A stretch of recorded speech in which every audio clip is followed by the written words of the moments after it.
দুটা কাগজ চেক করে থাকি মূলত। তার মধ্যে একটা হলো আপনার লাইসেন্সটা চেক করা হয়েছে, লাইসেন্সের ওনার লাইসেন্স ঠিক আছে, প্লাস ট্যাক্স টোকেনটা ডেট ওভার হয়ে গেছে আপনার 10 দিন আগে।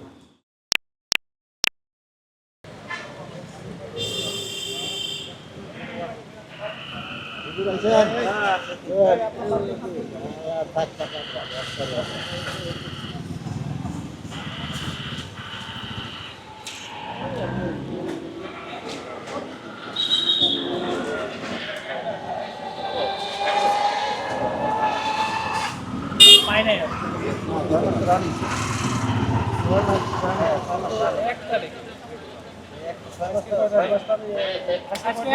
11 তারিখে 10 দিন আগে ডেট ওভার হয়েছে। কি কারণে টাকা আটকানো হয়েছে? আমরা মূলত মোটরসাইকেলের দুটা কাগজ চেক করে থাকি মূলত। তার মধ্যে একটা হলো আপনার লাইসেন্সটা চেক করা হয়েছে, লাইসেন্সের ওনার লাইসেন্স ঠিক আছে, প্লাস ট্যাক্স টোকেনটা ডেট ওভার হয়ে গেছে আপনার 10 দিন আগে।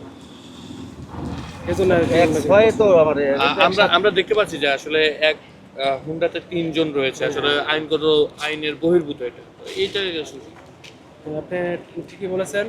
এক মোটরসাইকেলে সর্বোচ্চ 2 জন ওঠা যাবে, আর যেহেতু সে তিনজন উঠেছে, এটা প্রথমত অপরাধ, আর দ্বিতীয়ত হলো পিছনে একজন হেলমেট পরে না।